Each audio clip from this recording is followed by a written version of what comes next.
pray also, Papa God, presence below you, through Holy Spirit below you by stop one time, Lord, this last session, Blumipla. Me pray, Lord, Baratana Susa, Lord, government, Prime Minister, Deputy Prime Minister, now cabinet members, all backbenchers, governors, me pray one kind of some law, me play law opposition. Father God, I give you praise, glory, and honor. Father, this morning your word tells us in Jeremiah chapter 33, verse 3, call up unto my name, and I will show you wonderful and marvelous things that you do not know of. This morning we want to call upon your name, Father, for your presence to be with us and your presence to be in our nation. We thank you for nationhood, 50 years of nationhood, and we pray, Almighty God, that you be with us throughout the existence of our nation. This morning, I pray, Father God, that as we all unite together, as one voice, as leaders of this nation, we can utter the Lord's Prayer together. Our Father, our Lord, thy kingdom come, thy will be done. Give us this day our daily bread. Forgive us our trespasses, as we forgive those who trespass against us. And lead us into temptation, but deliver us from evil. For thine is the kingdom, power, and thy glory, forever and ever. Amen.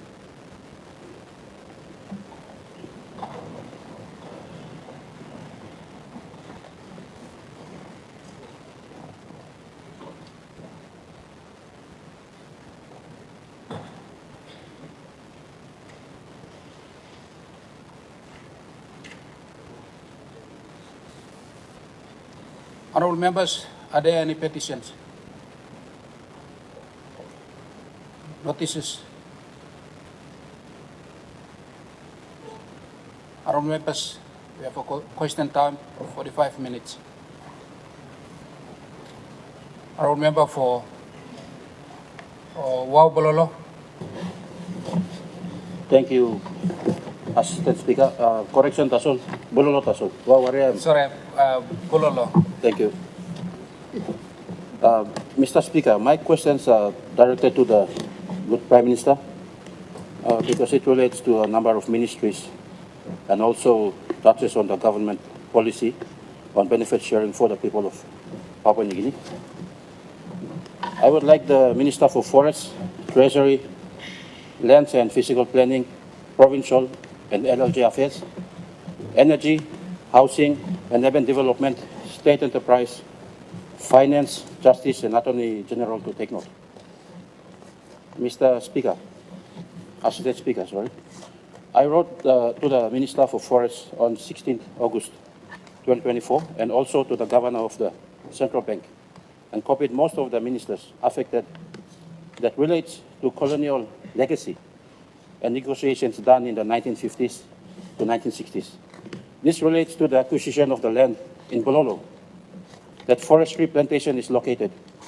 So is the current township of Bulolo, so is the supply of electricity. Mr. Assistant Speaker, the land acquisition was done by colonial administration, but the agreement on the benefits and compensation was executed in 1973 by the Minister for Lands and Natural Resources and Environment.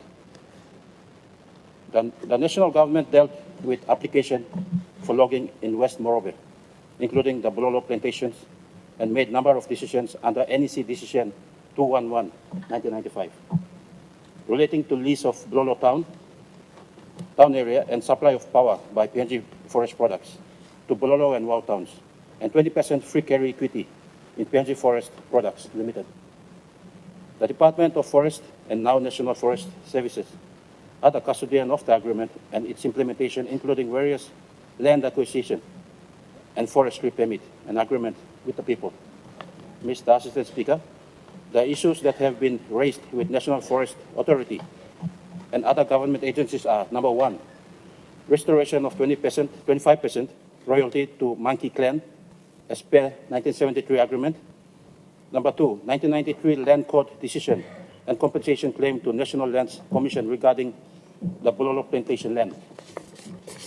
Number 3, monies for future generations or trust monies invested in Bank of Papua New Guinea bonds in the name of treasurer as trustee and savings account number S5455 with PNGBC, now BSP, Port Moresby branch. Number 4, implementation of the NEC decisions 211/1995 relating to lease of Bulolo town area and supply of power by the PNG forest products to Bulolo and Wow towns. Number 5, 20% free carry equity for PNG Forest Products Limited to people of Bulolo. Number 6, use of plantation levy account for community infrastructure. And finally, benefit sharing from forestry under organic law on PLLG. Mr. Assistant Speaker, the Prime Minister is aware of the displacement of the many peasants in 2007 who were brought to work on the gold fields and plantations. There are many conflicts within the community as well as lack of land for the district and LLG administration purpose and for the businesses. My questions are, Mr. Assistant Speaker. Number 1, can the Prime Minister appoint an inter-ministry and department committee to look into the issue and make recommendations and action plan, as it is very delicate as it deals with the land and cultural groups? Number 2, can the Prime Minister direct the Ministry for Lands and Physical Planning and Housing and Urban Development and the agencies to excise land from the forest lease granted to PNG Forest Products Limited and the National Forest Service for the declaration of Bulolo as seat of the Bulolo district and for urban development and public housing and public and business use? Number 3, could the Prime Minister inform us as to which ministry or agency is holding the 20% shares for the people of Bulolo in the PNG Forest Products Limited? Number 4, can the Prime Minister appoint a state negotiation committee for a benefit sharing agreement between the state, Bulolo DDA, and the Watut LLG, and the local landowners under organic law on provincial and LLG that provides for benefit sharing from natural resources such as mining, forestry, or water? Mr. Assistant Speaker, number 5, when will the Bulolo people benefit from the forestry that is on both customary land and state lease, harvested by the state, and it is a natural resource where other provincial governments and LLG landowners have agreements on spin-off and benefits, including log development levy? And finally, Mr. Speaker, Assistant Speaker, when is the Ministry of Energy or State Enterprise going to review the energy needs of the Bulolo district? The Bulolo district has outgrown the capacity of the 50-year concession of power generation by PNG Forest Products Limited and needs review.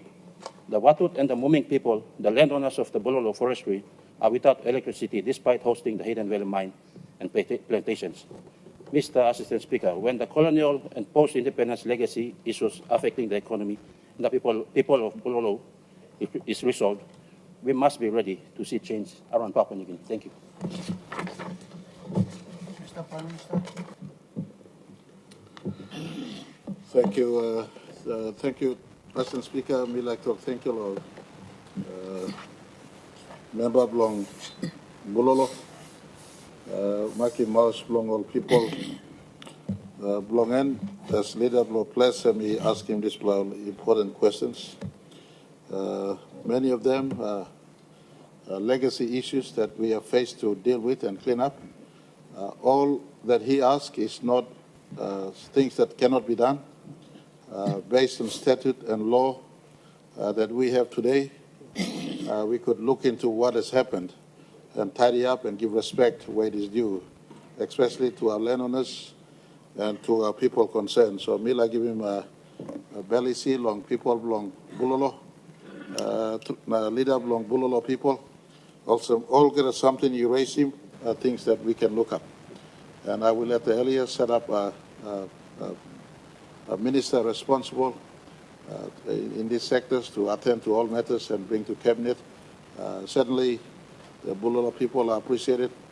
The Bulolo forestry has been a very strong economic contributor, not just to the Bulolo district, but to Morobe and to our country. The electorate is an economic district, an electorate associated with WOW and Warrior. They have been a steady contributor. And so I want to give you full assurance that our government will look into cleaning up some of these legacy issues that has been asked. Certainly, if it was agreed in the past, then those agreements need to be honored. I want to ask kindly if the leader could furnish to me a detailed copy of the questions that he's asked, and at the very, very earliest, you will get a team of ministers assembled and to attend to this matter. Thank you, Mr. Assistant Speaker. Member for Sowe. Thank you, Acting Speaker. Questions below me raising along Honorable Prime Minister and Minister belong Tourism, Minister belong Environment and Conservation, Governor belong Central na Oro, with the Honorable Member belong Karuhiri, Lord take note. Mr. Speaker, Deputy Speaker, questions below me go along Prime Minister.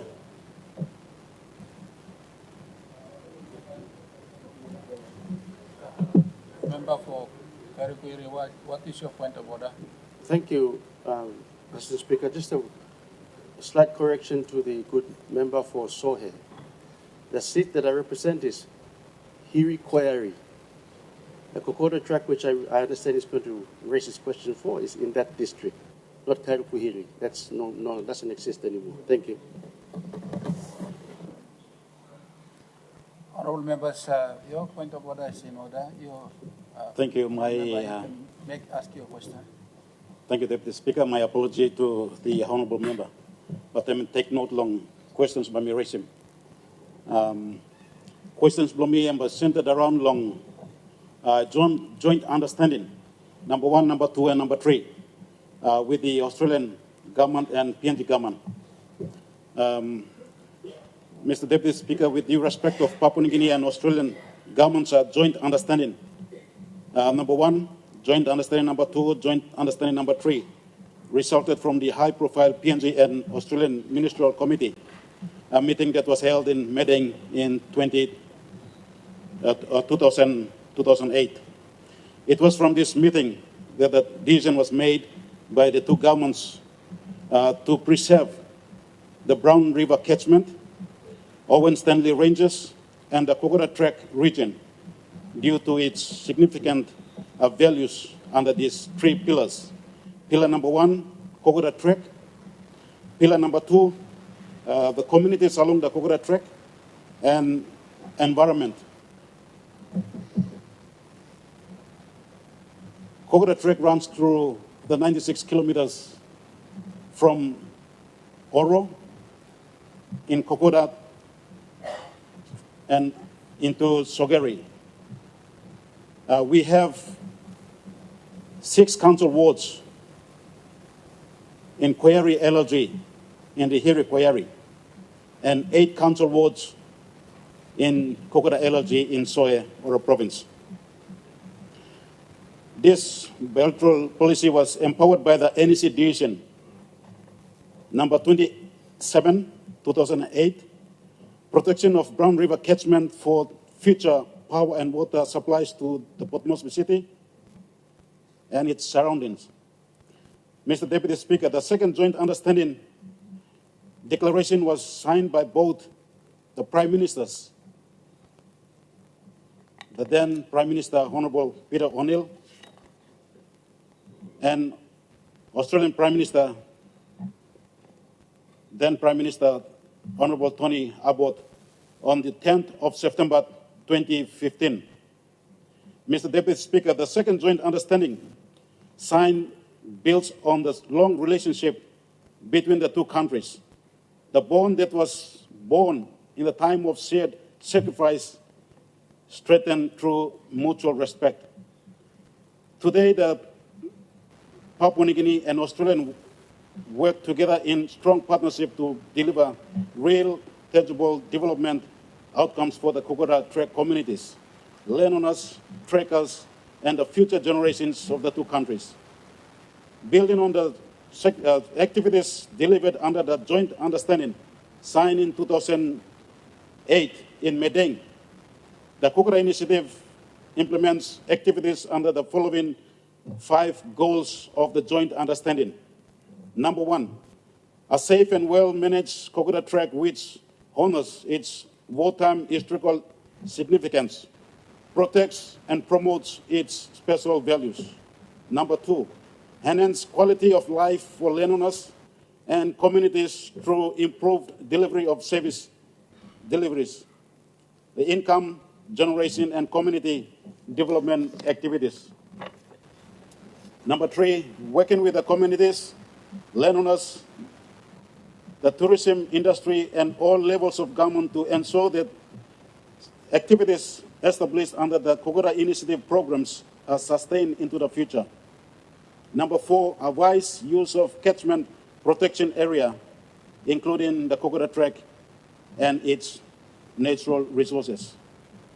Mr. Speaker, the Kokoda Initiative is the implementing arm of the Papua New Guinea and Australian Joint Understanding signed in 2015. The Kokoda Initiative implements activities under this agreement, brings together a range of organizations to work together towards achieving the common vision of sustainable development of the Brown River catchment, Owen Stanley Ranges, and the Kokoda Track region by protection of its special historical, cultural, and natural values. Mr. Deputy Speaker, the NEC decision number 401, 2014, meeting number 11, 2014, and NEC decision number 90. You are making a statement. Can you ask the question?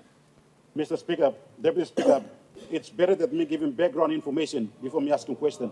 Honorable member, we have a lot of members. They have to ask the question, so you can. Thank you, Deputy Speaker. Let me ask him the question now. Decision number 6, 2015, directed that 10 million kina be allocated annually to the Kokoda Track communities. Me certain question from the Prime Minister and ministers to take note. The decision 10 million kina annually start in 2015 for the next 10 years. And the 10 years lapsed long last year. My people of the Kokoda region, like Southwest about this, like 10 million kina, where NEC decision stop again. It's like 10 million kina only releasing penis or Nogad, the Kokoda Track region community like Sawe. And if the government release that money, release them animal programs. Thank you, Mr. Speaker. Mr. Prime Minister. All right, thank you. Thank you, Assistant Speaker. I'd like to thank you, Member Sohe. On behalf of his people, I'm asking this question on a commitment made by government to our people, in fact, both governments. I want to give him assurance I will revisit my notes and get our relevant departments to do assessment on how much has been paid already in terms of honoring those commitments and what is outstanding. And if there is any outstanding, then we will enter into a program to make sure that these commitments are kept up with at the very earliest. Thank you, Mr. Speaker.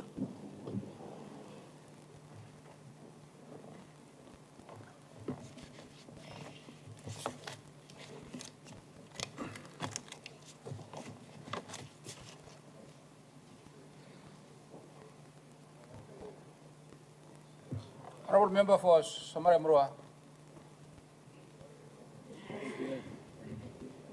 Thank you, Deputy Speaker. Law. Give him looks how come law. People of Samara Murua. Thank you. Through you, Deputy Speaker, we like raising some asking why not paper. I'm asking to go along Prime Minister. And if the Minister for Mining to take note. Honorable member, you have a point of order. Honorable Minister, what is your point of order? Mr. Assistant Speaker, what we can see, the Liberal Chair asking or asking past them. Now, the Mika asking myself, Mipla over there call him assistant speaker, deputy speaker, and kind of some.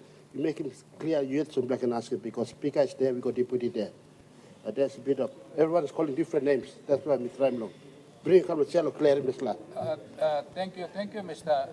Minister. Your point of order is in order.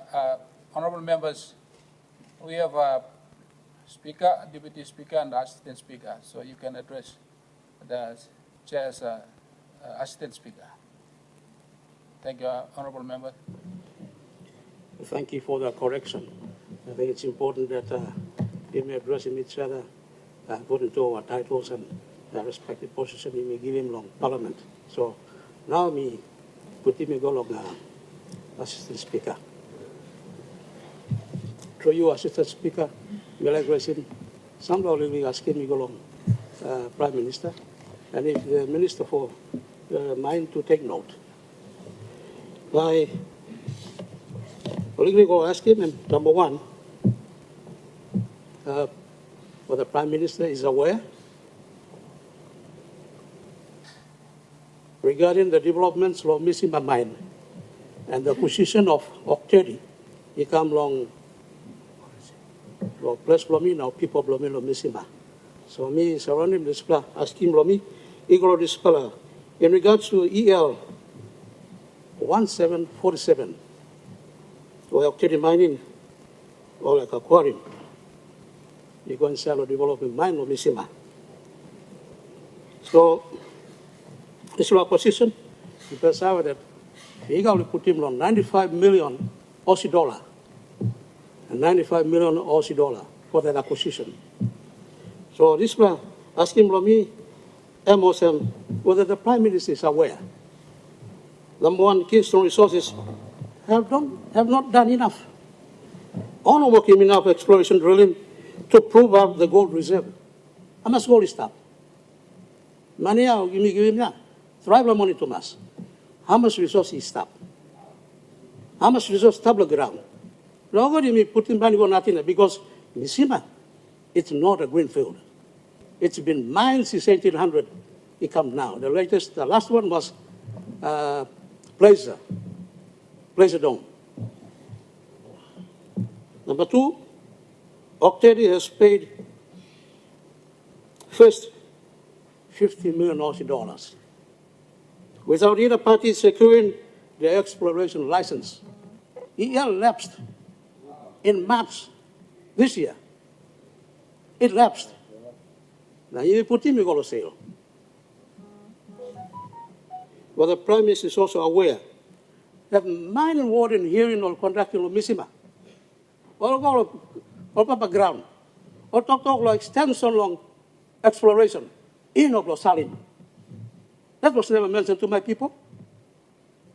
Or man agricultural extension, not for sale. In Oklahoma. I'm not talking about people like me. Dishonesty. Honor out in truth. My people are misled to believe that. Or by extending for the purposes of exploration. Exploration. Number three, we like to talk about some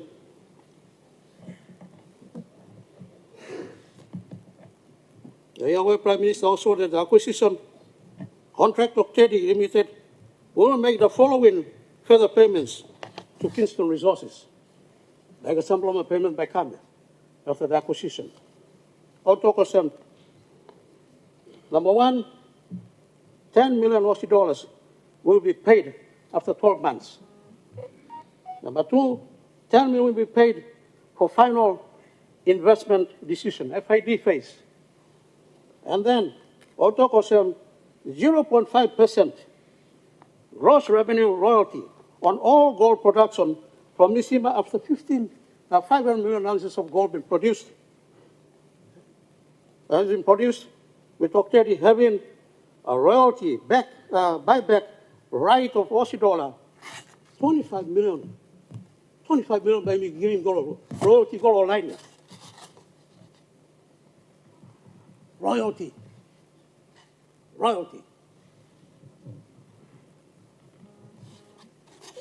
And the last question, ila kuti nikam.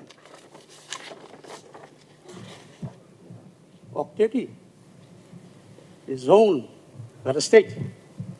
Gaman blow you only is Octeti minor. Whether this plan, transaction or this plan deal, let me come to NSC. NSC look him now to correct past time before we go into the commercial arrangements. Whether PM is aware of this. Thank you. Mr. Prime Minister. All right, thank you, Assistant Speaker. I want to appreciate a very good question by Member Blong Samare Murua. That is why we're in office to be as leaders in a respective part of our country, closest to where people and actions are. If something that is happening that for a public interest needs to be raised here on the floor or to executive government, this needs to be raised. I want to commend him for raising this series of important questions. Firstly, I want to say NEC is not aware of the transaction, neither is the Office of Prime Minister aware of the transaction that took place. And I would ask the member to furnish to me those questions in good writing. And I will get Minister, Trustee Delegate Minister to ask Kumul Mineral Holding Limited to ask again Octeti. Octeti is a subsidiary of Kumul Mining Holding Limited. Will be asked as to what is the total transaction and what took place in that mine. But I am informed through the media on the purchase. I have no full visibility into the exact details of the purchase and the transaction. I don't think the Trustee Minister also, Trustee Delegate Minister also has full knowledge. It has taken place at the subsidiary level, where one of our state-owned enterprises has gone on acquiring an asset. But this Parliament is entitled to a full information as to what has happened, and this question is a good question raised for public interest and good public policy. We'll get back to the leader, but also through this Parliament on the full details of those matters raised in this good question. Thank you, Mr. Speaker. The Opposition Leader. Thank you, Assistant Speaker. Me too, me like ask him one kind of question, Golo Minister Mining. Before I do so, I'd like to congratulate your party, our party. Law got one more member come inside law, House play me. Mr. Assistant Speaker, question below me is with in regards to mining exploration licenses. A company, Mido Mining Limited, has been granted exploration license in Milne Bay province, particularly the Huhu LLG area, with further views to expand into other areas of Milne Bay province. Mr. Assistant Speaker, the process of granting the exploration license is of great concern to the tenement areas concerned. The current exploration license granted covers Guga area, Bow and Divinai tenements. That's towards East Cape or the tip of Papua New Guinea, if some of you have been to Milne Bay province. Currently, we understand, Mr. Speaker, PNG needs more exploration of its mineral resources, and we are not against that. However, the manner in which the licenses are granted raises a lot of concern. A few of the questions with regards to my statement is it proper and in compliance with the Mining Act that the process is supposed to be the mining warden hearing is conducted first to gauge the consent, the views and approval of the landowners. A report is then submitted to the Mining Advisory Board within 14 days. Then the minister is advised of the recommendations of the Mining Advisory Board to grant or not to grant the exploration license. Our people, generally in Papua New Guinea, in most cases, do not know the legal implications and the matters that will affect the landowners, just like the SABLs that we had at one stage. Our people are in the dark. And so when you issue an exploration license, you are simply telling the people not to go into that bush and cut the bush down to make their gardens, not to go to their rivers and have some picnic and enjoy the rivers, because you've basically taken their rights and given it to one person. Mr. Assistant Speaker, an objection was filed just before the closure of the date, just before the closure. My question is, what is the result of that objection filed by the landowners? And finally, if the process of granting the license was not followed or adhered to as stipulated in the Mining Act, will you cancel the exploration license and redo the process to comply with the Mining Act to protect our people's rights and the landowners' ownership of their resources and the land they call home? Thank you, Mr. Speaker. Mr. Minister for Mining. I take the good opportunity for this. I think two questions. One, to that details of that project, I must admit, it's the first time he's raising this project to me. I will check my department and come back as to the details. But on the particulars of one, two questions in relation to process in granting the EL, and at the same time the warden's hearing. And Mr. Assistant Speaker, you made a very important point. One, oil and gas, Miplo mining, two, exploration is the backbone of these two industries. Without exploration, we can't do much because the cost of exploration is too much. And it's borne by most of the partners and the investors who come to carry that risk in trying to explore resources in this country. So that's in particular to exploration aspect, and plenty time all private company and investor, they carry that risk on their side. Now the process, as the good opposition leader knows, is quite clear. When they do an application, there must be a warden's hearing. And then after warden's hearing, as he said, it has to come to the Mining Advisory Committee, and then it comes to the Mining Minister in respect to exploration license. So as we, in 2 days ago, a question came from the Governor for Oro in relation to Mambare. Now that has happened because the process jumped MAC and came to the minister, which we had to reverse.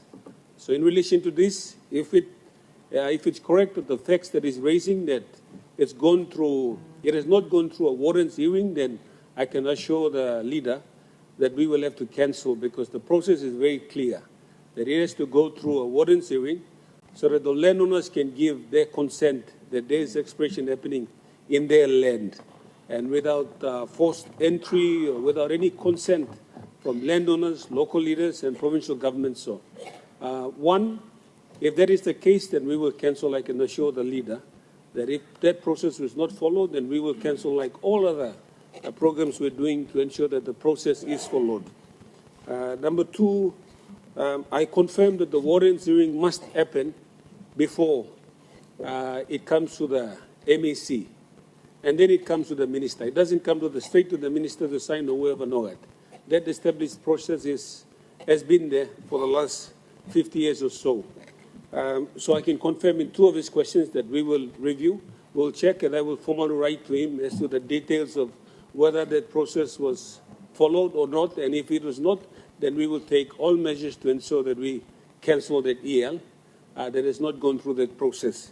I take this time too to also let the House know that under the initiatives of our government, we've been asked to review those processes, including if we have to give exploration licenses, instead of just giving in first come, first serve, we have to tender, do a public tender, which basically puts our licenses on the market.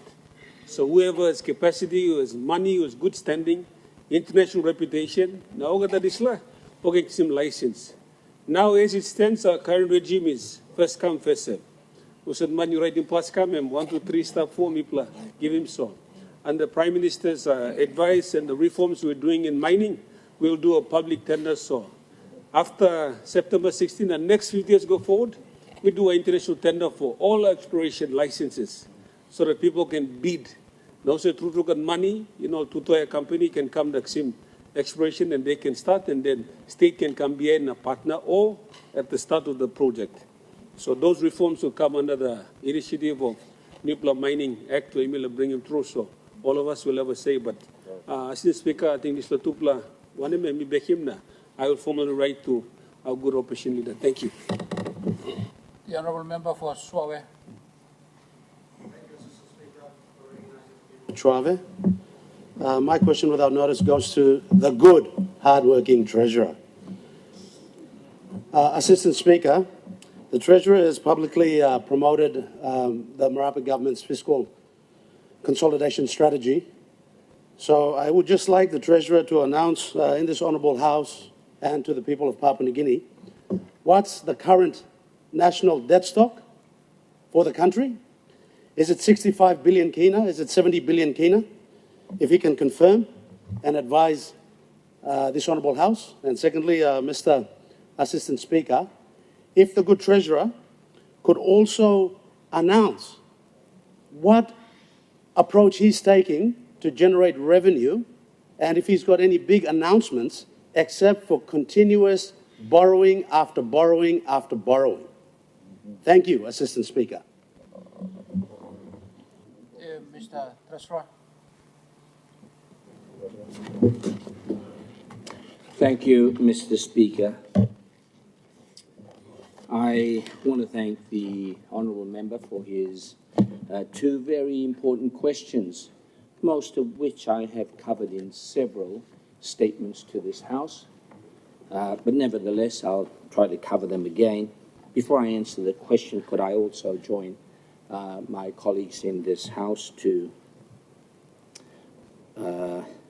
congratulate the Honourable Jimmy Miring-Toro, my one soul, for his election as the member for Central Bougainville, and also acknowledge the member for North Fly for his appointment as Deputy Opposition Leader, and of course thank the outgoing Shadow Treasurer for his vigorous campaigns to keep or to hold the government to account. Mr. Speaker, the opposition role is very important. I've been there, many of us have been there, and we appreciate some of the work that they do. In relation to debt stock, where are we at with the debt stock at this point in time? I thank him for his very detailed questions. So let me try and get to where we are.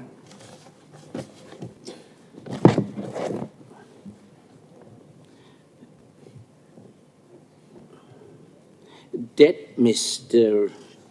Speaker, at this point in time for Papua New Guinea sits at a projected 65,547,000,000 kina projected for the end of this year. As I've mentioned many times on the floor already, this debt will peak at 66,759,000,000 next year. And as we all know, we have targeted 2027 as that first year when our government will produce a surplus budget, the first since 2010. From there until 2034, we will then start paying down debt. This is from our current 13-year plan, though there might be some amendments to be announced at the appropriate time. Moving towards that all-important 2034, when, and I word it very carefully, we will give the option, one of several options.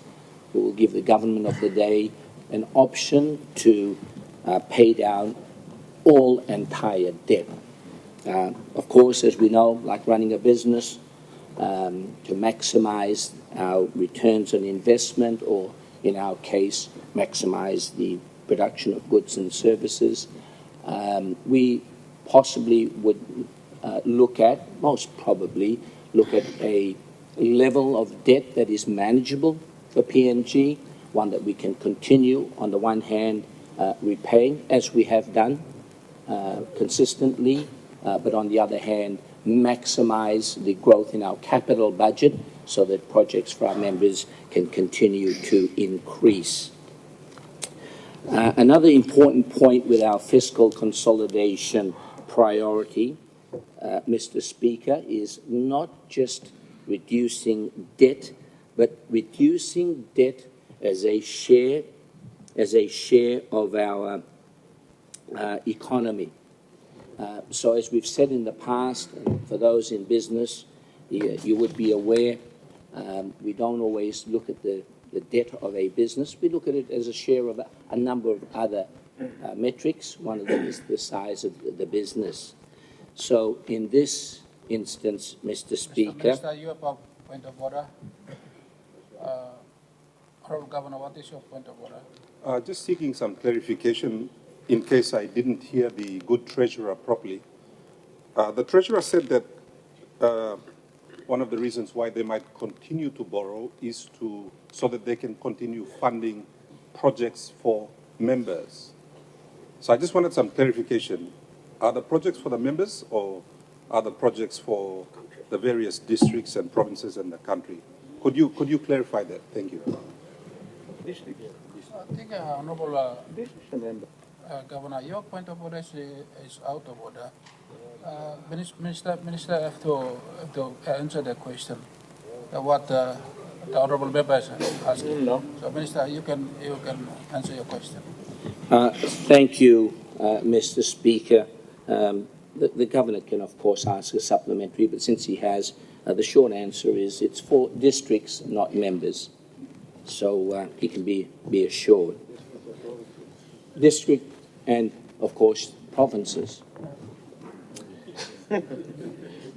So, Mr. Speaker, as I was saying, when we talk about debt, we should not just talk about the quantum, the amount of debt, but look at it as a share of our business, or in our case, a share of our economy. That gives you a very, very good insight and reassurance that you can continue to repay that debt. So when we look at our debt as a share of our economy, whilst our debt peaks next year, the good news is that our debt to GDP, our debt as a share of our economy, has continued to reduce. So for this year, our debt as a share of our GDP is projected to be 47.9%. And whilst it peaks and increases to 66 billion next year, debt as a share of our economy reduces to 45%. That's a really, really important point, and has been decreasing since we've taken office. You have a point of order. Mr. Assistant Speaker, Honourable members for Suave, what is your point of order? my point of order, Mr. Assistant Speaker, is the Treasurer cannot take credit for global commodity prices that have improved the revenue for our commodities. He can't take credit for it. I want to know what revenue interventions that he's made that will ensure that we can effectively repay debt and reduce the overall national debt stock that he's proudly just announced. Thank you. Honourable members, in trying to answer your question, so Minister, you can summarize up the question. Yes, thank you, Mr. Speaker. If only I'm given the chance to answer these questions, then there's no need to interject. Mr. Speaker, yes, you're looking for what plans we have to increase revenue. I'm trying to answer your first question. Before I even answer that, you interrupted me to answer the second. So, Mr. Speaker, in relation to that very important question, which I think is the third time now he's asked me, and probably the seventh time I've been asked that particular question, what plans we have, or does the government have, to increase revenue? And the answer to that, Mr. Speaker, we did launch, or I launched on behalf of the government, Rape Rosso, our 5-year medium-term revenue strategy back in 2023. This plan sets out in a comprehensive detail what we're doing to achieve growth in revenue. On the tax side, the 2025 budget provides a massive increase in funding to the IRC, including allowing them to put more staff in provinces to help crack down on stores and businesses not paying GST or tax. We're funding a new tax administration system called ITAS, which will help IRC properly keep track of taxpayer records, what they owe us, and what we owe in refunds. And that's an area I know that we need to implement a lot more effectively, given the large complaints we've received from the private sector. We're also funded a new GST monitoring system, which will let the IRC see at point of sale what GST should be owed, and determine where in the country that GST is raised, information which we never used to have, or at least online, and help provide real-time data on the financial status of taxpayers before they file their returns. This new system has worked very well in countries like Fiji in lifting revenues. We've also introduced a new Income Tax Act, the first time since 1959.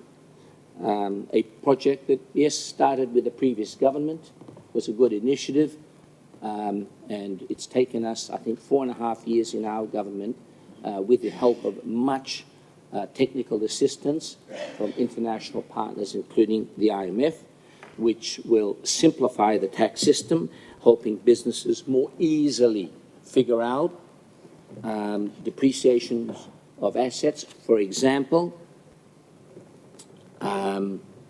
We've also, and at the same time, it will help taxpayers to have a more simplified tax system, including for small businesses, with the production of a small or smaller business tax.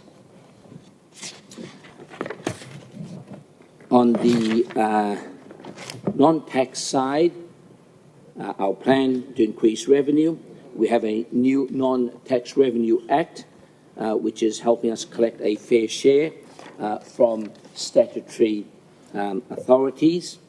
And in this regard, Mr. Speaker, we've introduced a new dividend policy for the state, details of which I will attempt to table here on this Parliament, that will detail the increased revenue that we get that we're currently not. People doubted that we could achieve our ambitious growth targets for GOP&G revenues. But, Mr. Speaker, the fact is, since 2019, we have increased government revenue by 101%. We've doubled revenue, Mr. Speaker. That's from 11.9 billion in 2019 to a projected 23.9 billion this year. That's the plan, Mr. Speaker. Stay with us, work with us, support us, and together let's keep increasing revenue, increasing our budget, and we can all benefit together. That's our districts and provinces. Thank you, Mr. Speaker. Honorable members, asking me to talk 45 minutes. Honorable members, you may got a grievance debate.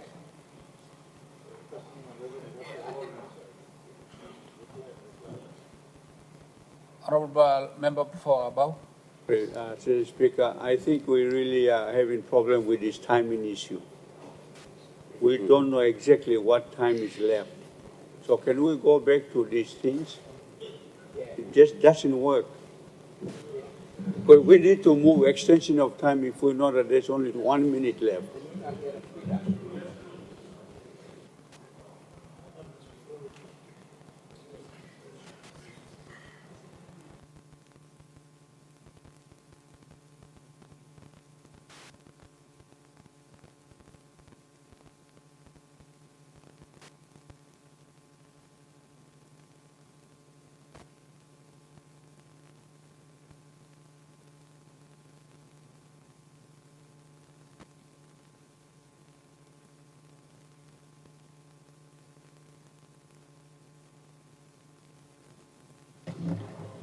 Honorable members, Honorable Governor, resume your seat. The chair, like apologize for some. You may get time at up long all screen, long all TV. The time you may use him as past time longer and I mean a work, but chair losing thing also by me announce him the floor. At Memino talks away and I apologize for this blah. After this blah, thing by reconfiguration time. Honorable members, you may get a grievance debate. Honorable Governor for ECP. Thank you, Mr. Assistant Speaker. Grievance blomilo tete, I like scream the league go long. Talk where. Good pla treasurer, make him na. I mean, talk also, you may got plenty money in. I mean, good plan. Same time, too, all LLG presidents, Plumibla, only Harim, around him country also. Treasurer talk, you may got plenty money, record money. Ward councillor. All ward councillor too, Harim. So, grievance Plumiem also. Time, Miblai bin Kisim, final budget outcome, he come long treasurer. Now, this la budget, debate and come up low, sample behind time. Grievance Plumium also. Time me current this book go back na me lulug longem. There's all number where treasurer me talk also. Me play making payment, go pinis long all different all entities, now province, now all district. I mean no reconcile one time actual case and me come down. So look sabe Plumium also, me got some difference number long all warrants where treasurer is our racing. Na actual case where finances have paid. Na somehow, this la tubla, sa tok na melo tubla ya. And that's all. So time tubla, tok. Na one bla minister, Karim. One bla complicated report also final budget outcome or this la media, my for report he come. Time only kisim he come na, put him long floor. Mipla sa. Got time to reconcile him whether I'm behind him actual case or not. Now I'm bringing Narpla point now. This media, my for report, I'm supposed to come now, this la parliament where me play supposed to kiss him. One kind two also delay bin stop lo final budget outcome go triple moon or get bianim law. Naimi come late lo parliament. The members in no time lo redeem, no time long debating. Now one kind two now, my for report, no come up where I'm supposed to come up lo this session lo parliament. So me like Tromem this talk go lo side lo management lo country. Suppose this kind of information na me talk pisin because no good me English na planiman be foul. So me must talk pisin so that people too can understand. Suppose this law information and me start lo hand law, respective department lo government na all no come na put in lo parliament lo right time. Me blow leaders and me blow operators mo long long. Me blow no napsabe. Now this law information me no understand why all in no nablo bianim law na kisimi kam lo parliament lo time blonge. So that he can give him opportunity lo a leader establish house lo look long. Me blow opposition to solve by look. Plenty old minister we run him department. All two clock sim money long running all department long also. All can look in display information na try and understanding why. One kind two all member we only like running all district programs long na got money. As that as all. Sabla line all workman lo government come na only hand him checks long all got a member lo backside. Let me understand also, me like an electronic payment system where inap lo only remit him desla money go straight lo provincial government. Private check lo alat bed na ipla kam na give me lo backside. Then you me running on something taka book so private business blow me. I think it's demeaning for members of parliament to be collecting checks in the members chamber. I mean no good la passing. You mean got electronic payment system stuff where you should sell him straight to go province. You can give me check lo bami karem ken igona. Give him lo administrator lo by deposit him ken. There seems to be an ad hoc way of managing the country, which I can see with the way Treasury and Finance are doing their business. Now, while I appreciate that these monies are for the people of East Sipi, me no like lo me at me karim sla check na igudan. Me no couscous. Me got plenty couscous is stop long province and walk long. One kind two all narbla province na district. He got couscous na district Tresrana. That's like an all money stop and walk long. So, ask him lo me em also. Suppose lo next report become lo final budget outcome long, hopefully lo March next year. Me like looking one bla reconcile report na me lo treasury na finance. Because while treasury can come na talk, oh look at me working work blow me. All get a warrant me writing pennies. You blow all get a kissing money. But then we find that provinces haven't received the funds. We find that the TFF hasn't been paid to the schools. We find that the PHAs also not see money belong all operate. So make him na force me blow member, me blow leaders belong ECP, me play sit down long. Last November na me play use him DSIP long by Marasinken. Whereas this la money I'm supposed to either go long health department lo buy Marasin or this la money I'm supposed to go long PHA lo buy Marasin. Only no kissing money. So me play use him this la DSIP money, PSIP money. Where I'm supposed to mipla working all development law when I'm kind of project number dos and not so treasury talk all project law member. Mipla kirap na use him desla money lo by Marasin ken. So time me harim treasury me talk all same. Mipla collect him record funding. Me oklo skelim lo me desla money am go. One platok pisini talk all same planting money straight record windfall double 100%, 200%, kind percent. That's what me no looking. Usay ti looking. Deslam treasury yad looking mo, finance minister yad looking mo. Executive government tas all looking na. Mipla all kada narna by also monem. Mipla by staff lo tutak na operate also. So, thank you. Governor is masquerading on the other side. He knows very well, and that's for the public consumption and the use of social media. It's masquerading. The final budget outcome is clearly establishes disbursements last year. Final budget outcome was released already. You want to talk about MIFO? You ask the treasurer, when is MIFO coming? MIFO is media for this year's use of fund. You talk about last year? The point of reference is final budget outcome 2024. It is there, public record. Look at the disbursement.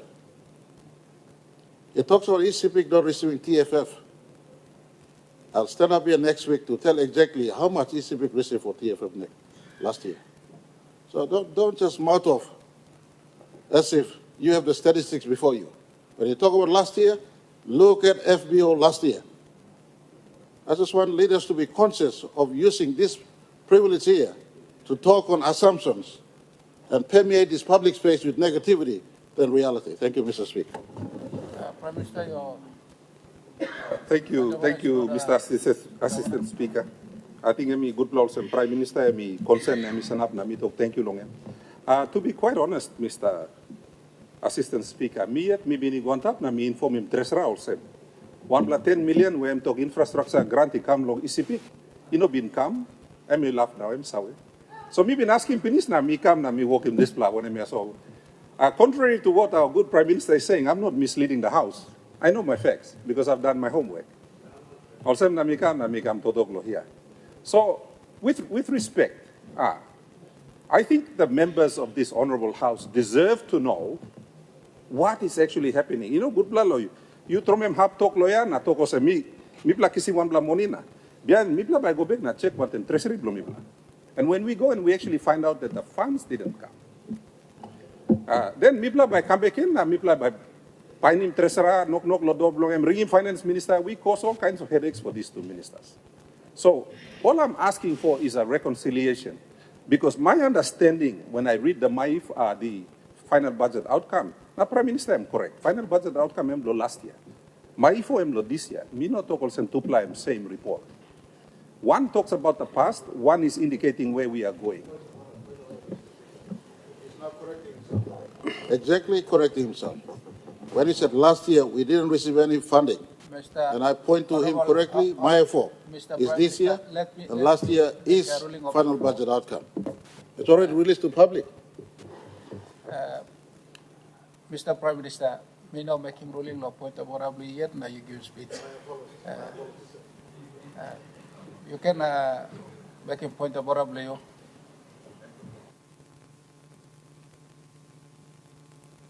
Already, thank you.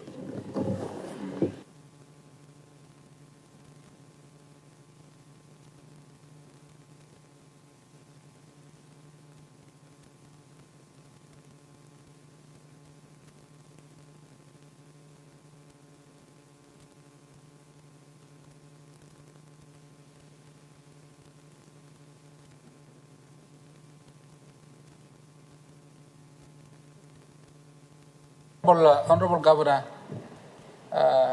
debate you law budget and staff long, outcome long, notice paper law, our final budget outcome, law 153. So, you know up debate law, the budget law. Thank you, Mr. Speaker. Me, I'm a maslo.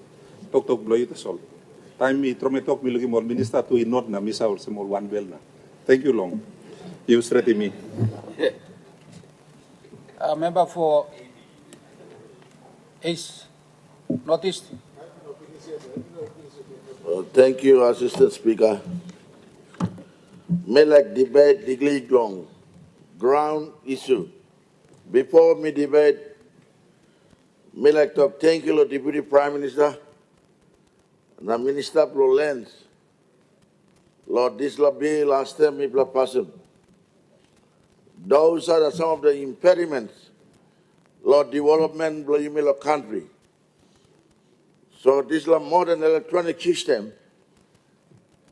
Maybe a person be last day, and by helping plan the road location ground investors.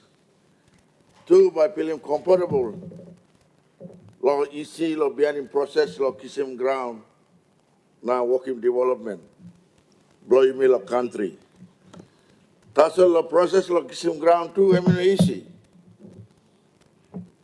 M1 Blahat road. So this is a new system that has to be introduced. Then we come up law and I'm like operate. Structure na workman Department of Lands must also restructuring in a way that modern electronic system must work. Now location ground too, some blah. Kisim through the customary land, where Mibla Kisim, he got deal, also Mibla Baim sign a legal agreement, Mibla Karim Pigo, kill him the side, blow one him up ground, Mibla like Kisim, and then Mibla go process, block Kisim household lease where customary title or all they call it certificate of title. Maybe I go through LTC, Land Title Commission, na maybe I go hearing, na maybe I kiss him. Section 10 Land Act. That is now, you like talk about the proper ground, but not selling ground. That's all you me talk here, that's all outside of this house, proper ground, we will sell him it. You may look at Section 100. Law accusation block government. Now you make a 3% ground law country. Na city blow you must be city blow you lay. Na provincial headquarters too. All a prime ground. How are we going to extend our boundary of our provincial headquarters, na lo city, lo here, na lo lay. Na igo la Hagen, na igo la Kokopo. So 3% I mean enough. So government by me working on him.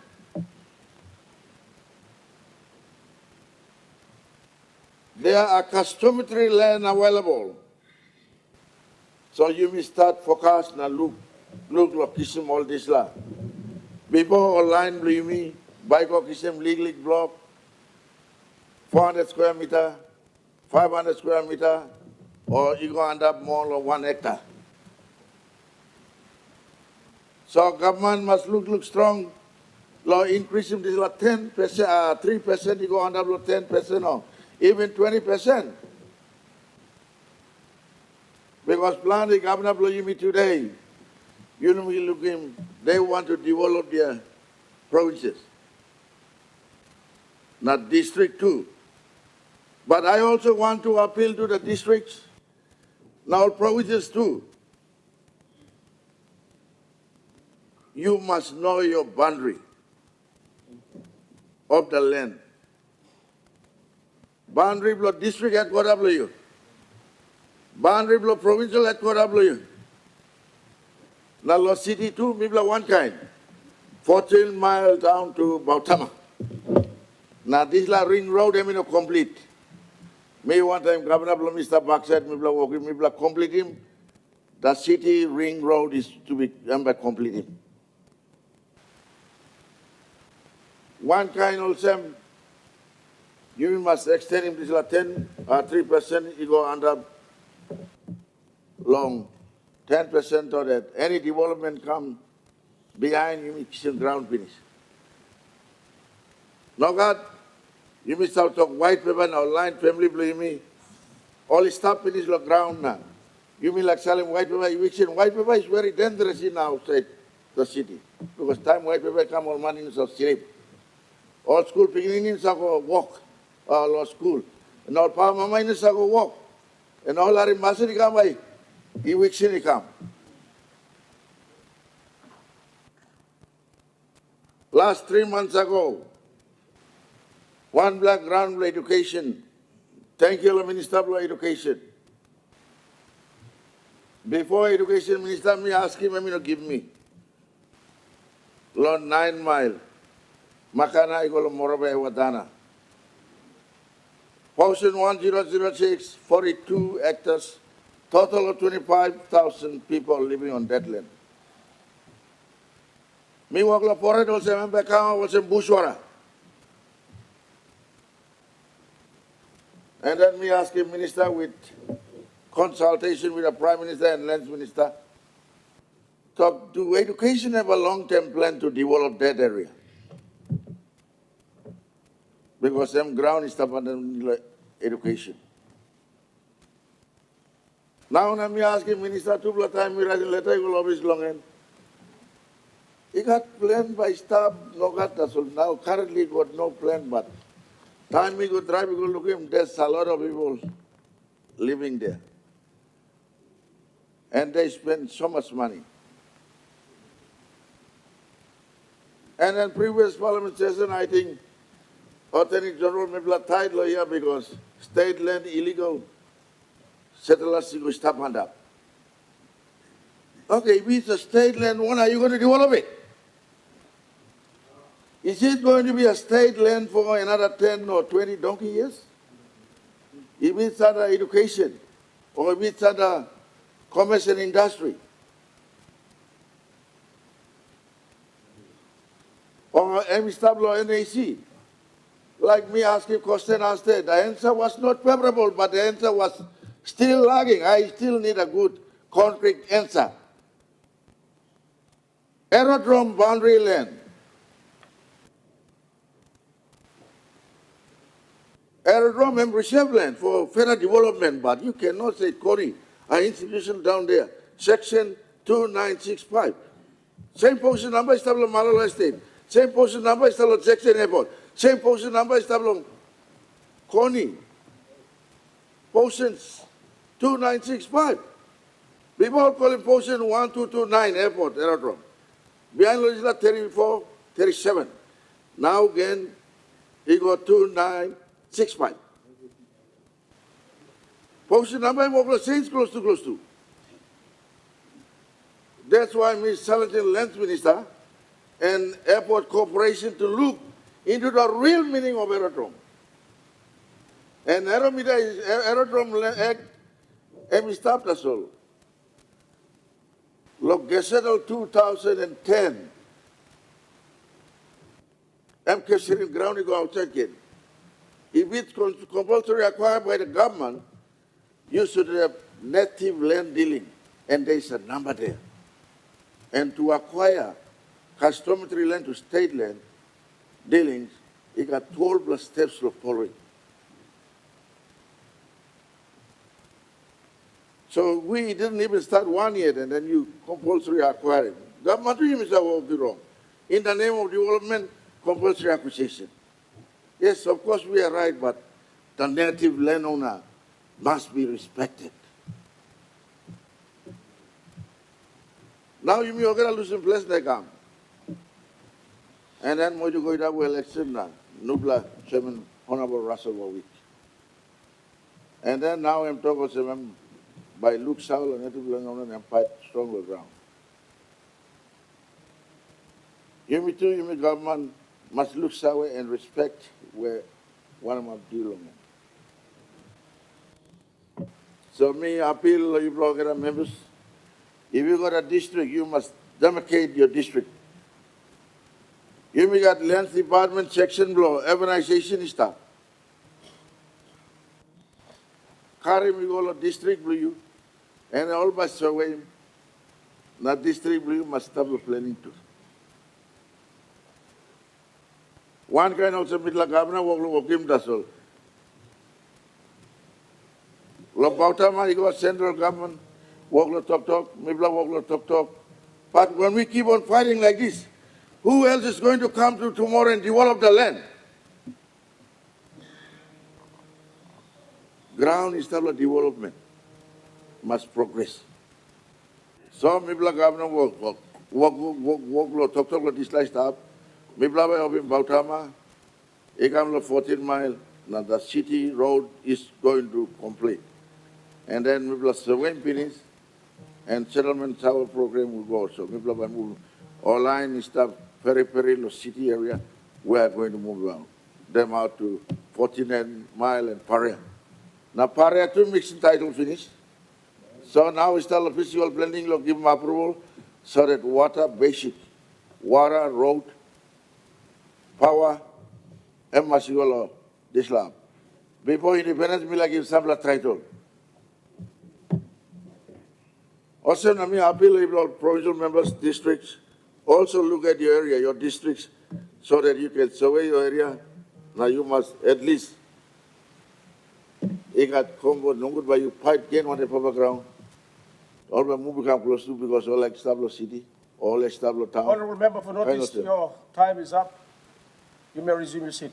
Thank you. Honorable member for Yalibupangia. Thank you, Assistant Speaker. Thank you, True Law. You are giving me time, Law, to talk about this like grievance debate. Me no got plenty grievance, but two play issues as well.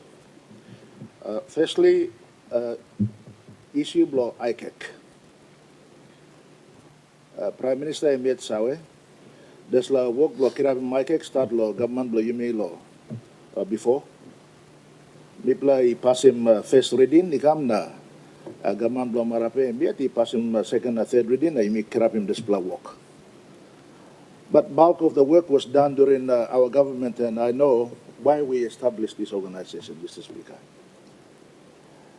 And we play organization because plenty of agencies of government look at him law and order and issues like corruption and all something were highly compromised in our country. Whether it's Ombudsman Commission or whether it's police or all this like kind of work, all agencies in that law addressing this law issue. Work law being compromised, so ICAC was established, Mr. Speaker. Now you may look him law daily issues come up law social media and a public debate. Law work law ICAC work law it goes top. Work law ICAC it got issue want more leadership inside this organization. We play no one good talk sour law government where one of them kind talked about come up in the peninsula. Because there's an organization, we didn't want influence from outside going into that organization so that M can work without fear or favor. Now, I good law sem you may caramol man outside the gamlo work inside this organization. Now you may look also this organization or man outside you work law fight you come. So me appeal to government, you have a duty to the nation to safeguard this organization. Now you must I think relook him something you know straight him good. And one blah this like appointments committee meeting also you must rush and you may all leaders now all politicians law outside of that committee. So I can build him confidence to go inside law organization public and believe in it. Now two law side may look him also there's la triple commissioners. You may appoint him Lenny all yet work law fight go come. Box him arrest warrant go come law all yet. That's like me undermining workload this organization completely because of lack of leadership. Now, you may not blow come, the current all this man blow outside, we only got tribal reputation number blow yet. Now come lawyer and you may carry legally arrest warrant blow me around or say me play politics, yeah? We need to be very careful, you know. We live in a global changing society. All man law outside to work law you may. Some of the time you may yet so working bagra pasin na all man in sa believe lo you may, Mr. Speaker. So me like appeal law government. Suppose you may need law change him law, you may change him law. Why can't we give immunity to these commissioners so they are not intimidated and threatened? And all man, you may carry me lo sawe blow law, working work, you may carry me na point him all. In law, working work blow you may law, outline law, tribe blow you may at law place blow you may.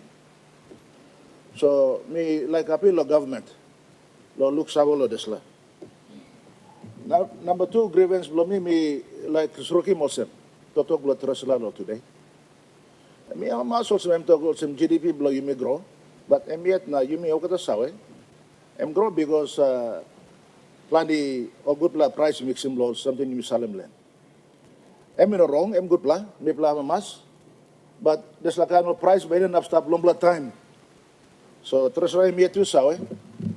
I'm sorry, glass more paper finish so. I'm sorry, lo this la movement blow prices go come. But concern blow me lo to talk lo appropriation. Now you may stop lo 8 moon lo display here. Na mi like some plan di talk sa lo provinces inside the country, or some plan di basic services work lo collapse. Na mi appeal lo government one time treasurer na prime minister na all relevant departmental ministers. Lo glasim mo la totogol man meri working lo place na o katap lo country. Oli talk some province of grants no go upside. Some all receiving only 40% to date. Now you meet somewhere, how can the province function with that kind of money?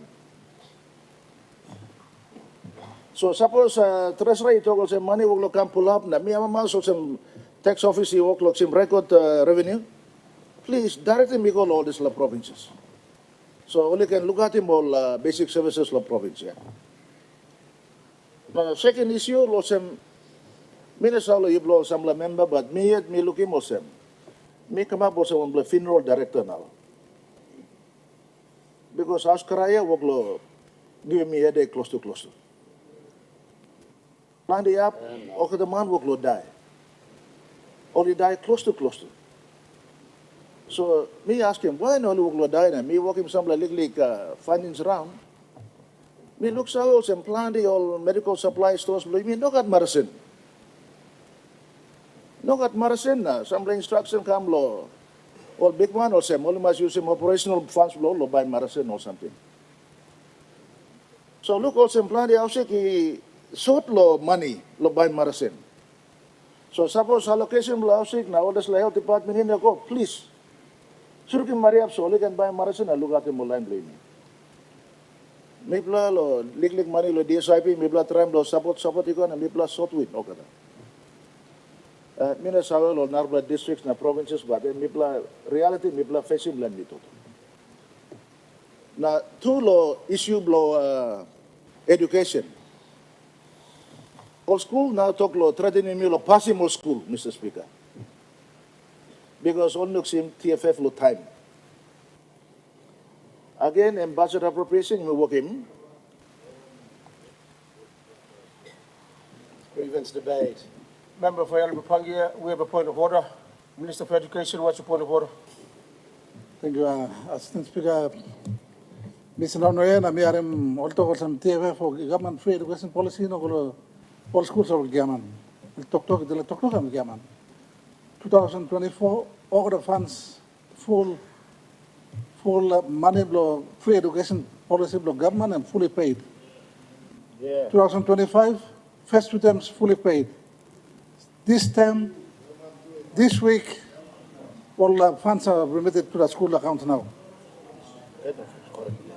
Please, all the members, you may go. Thank you. Thank you, Minister for Education. Your point of order is in order. Member for Yalbupangia, you may resume your debate. Lo mipla ino si money na mipla talk sawe. So, but mipla ask him all the right lo yun na yet you look him. But suppose you give him all this money go na law appropriation lo budget na you look sawe. Mipla mas lo this law you working man. But some of the time reality on the ground is different from what you say, Minister. One kind of law and order na all Narbla department too. So totok lo email lo this la grievance also. Please, money you me totok lo makim lo budget na you me totok len. Salamigo. So these basic services, health, education, law and order na all this la it can function. I mean law and order, you look at up lo country. Now you look him also. Member for Yalbupangia, point of order. Minister of Health, what's your point of order? Mr. Assistant Speaker, I just they relate to what the member for Yalabu said about medical supplies, medical supplies in our country. Our government allocated 294 million kina to medical supplies in 2025 appropriation. To date, the government has released 172 million kina. That's 58%. With the total appropriation, that's the latest from the department. And from our records, this funding is actually gone to and through the medical supply system. And the funding is not a problem at the moment, according to our records. Thank you. Thank you, Minister for Education, Health. The point of order is in order. Member for Yalba Pangia, you may conclude your debate. Thank you, through all some money, you must give him good luck. Me and must Totok blow, Minister blow Health. I think, Speaker, I think you should add 2 more minutes or 3 more minutes to Totok time blow me. Because all this point of order, yeah, we'll cut him time blow me. But also, lo finish him Totok, also, law and order, you look in plan the abuse, murder, na kind of person will look him up. Kidnapping, rape, tribal fighting, all of that. Now, look at police exhausted. They can't find their way to go there. All the work, run, log up, country, ask him what Chinaman, lo buy fuel. That is the reality we are facing. Stop kidding yourself. If we have budgeted for this, just release the funds so that these departments and organizations and agencies can function. That's all. Thank you, Mr. Assistant Speaker. Member for Goroka. Mr. Assistant Speaker, Misima Mine debate lo one issue I'm affecting all people from the Malaysian Islands, especially Goroka, but also I think you me too got planting in the islands, no probably numbers to want them. Mr. Acting Speaker, this issue I mean like Toto Clement concerning this cheap beer, where now I'm distributing in country stuff. But before me to talk about this, Mr. Acting Speaker, me like talk long law where me governing distribution of alcohol, sale of alcohol, compliance issue of alcohol. Lo country now me looking you me got 7 legislation or 7 act guiding this distribution of this issue of alcohol. First one, PNG Customs Act. Second one, Food and Sanitation Act. Third one, Liquor Licensing Act. Fourth one, Packaging Act. Fifth one, Liquor Miscellaneous Provision Act. Sixth one, Excise Tariff Act. Mr. Acting Speaker, and this act where you may create this parliament, even before independence, you may be animal this law you come. Lo guiding this issue or this product where you may sell in country blow me beer.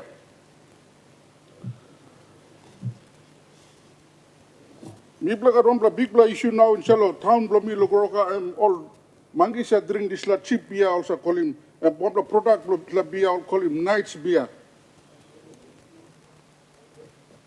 This Knight's beer and talk fishing blongam. Now you got nubla talk fishing stuff. Before also talk lig money big plus spark. Now Logoroka me plus I call him lig rain big plus Q.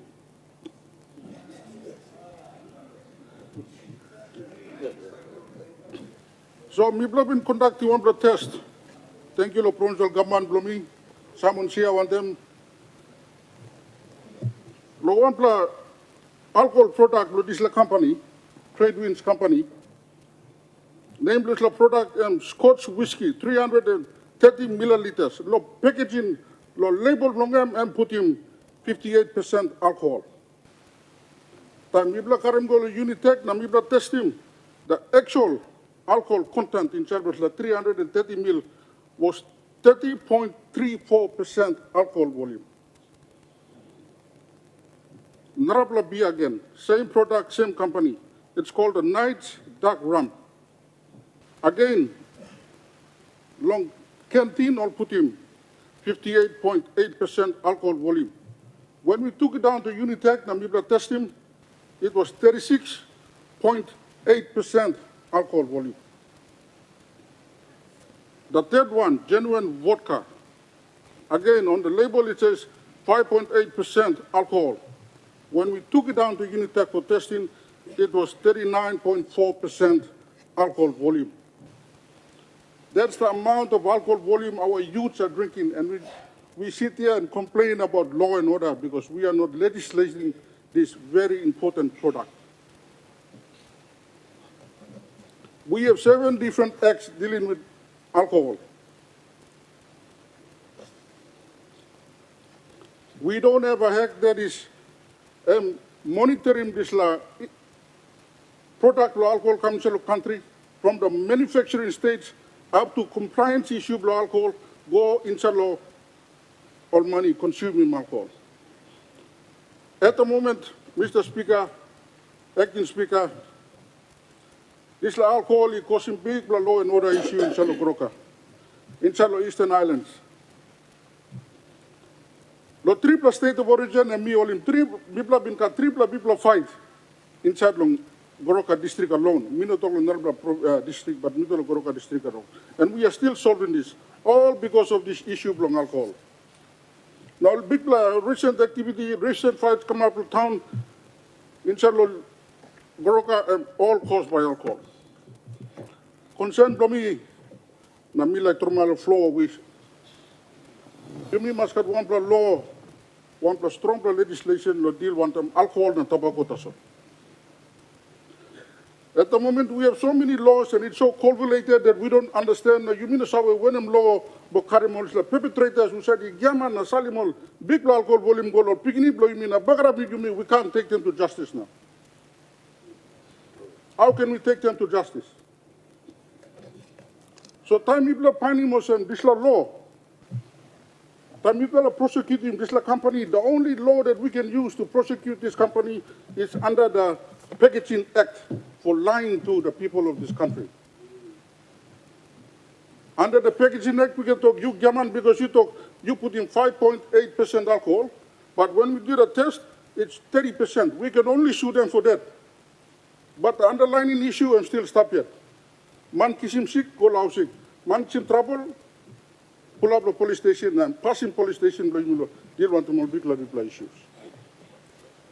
I think that it's a good present by me, give no people blow me. Lo say we more young people blow me go the next 50 years, if this parliament can put a good legislation, lo controlling the use of alcohol, controlling the use of alcohol companies, now all tobacco companies, inside the country blow me, so that in the next 50 years, all young people blow me, all can stop good. Now, care of this country where you may like him. Thank you, Mr. Assistant Speaker. Debate blow me. Deputy Opposition Leader. Speaker, thank you, Assistant Speaker Luluk Sawe. Debate blow me by me making, but before me making debate blow me like making some observation. Now, through you, Assistant Speaker, some House rule you mean it lo behind him, not tied him up. Punctuality blow me, punctuality blow me lo House. It is becoming obvious that over the time you become the Parliament around 11 o'clock, where time the House standing orders, you talk you must start long 10 o'clock. Now it has been a culture in PNG that this House continue to not practice. It shows a clear example of you may know, true leader, you may start long punctuality. So me asking through you, Assistant Speaker, there's a debate or some, you must tie him up this government, you must come on time, you must debate good time, you must out. And punctuality, very, very important. Why are we doing this all the time? Now, me asking through Tasol, Lord, is a debate too, and also House rule, 45 minutes question time. You may end up increasing go long 60 minutes, so that you make enough quality time, that you make asking question. Suppose standing orders, you make a sentencing. Narula house tidy up, so rule them, may observe us, in no control long outside money presentation, either a question or a response. Me feel also masigat one control, you may need to put in front of the speaker, masigat button. Suppose money abrusim plenty talk, abrusim plenty minute lo talk. Speaker must stop him. Not talk as a time blow you up. Plenty time you may drag him, talk. This layer you may lose him. Plenty man to talk or repeat it. I mean no tidy. So let's fix this. Also some house rule me tram to talk before we make him debate blow me. Debate blow me. We go back long. Time Prime Minister blow you me, he's in office. 2019. na meeting o set mampla fabric something you must correct it before you may enter 50 years, which is 46 days away by you may arrive on Christmas 50. And this thing that I want us to correct, and through this debate, is our Christian faith. You may God longan. Mr. Assistant Speaker, Prime Minister Kisim office for 2019, time me unseat him PNC government where he was part of.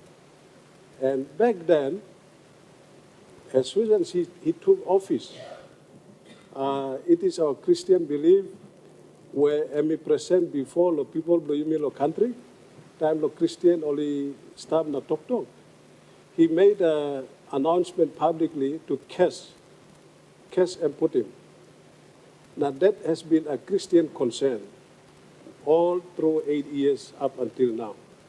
So the point I'm trying to bring into the debate is that we are 46 days away before the Christian 50 years by me enter. Me feel also Prime Minister must rush him this like case and been walking. Why I say that is because Deputy Opposition Leader, we have a point of order. Prime Minister, what's your point of order? Thank you. Me like correcting Mr. Notion that Cassie Golo country, you know Cass Golo country. Deputy Opposition Leader, me raising good law point. On the Repentance Day, law 2019, we pronounced Cass on the practice of corruption. Practice of corruption, that's totally different from Cass to the country. For those who practice corruption, and if you look at the full text of that pronouncement, I said pronounce the case also to me and my family. So what do you expect the leader of the country to do? To allow and not condemn corruption? We pronounce case to those who practice corruption in our country, and that stands. The country is never cast. Country will never be cast. Thank you. Prime Minister, Deputy Opposition Leader, Prime Minister, point of order is in order. Resume your debate. Thank you, Assistant Speaker. I think that the Prime Minister, probably in our Christian principles, that is wrong because when you are in authority, God uses the divine intervention, uses you, the office that you hold.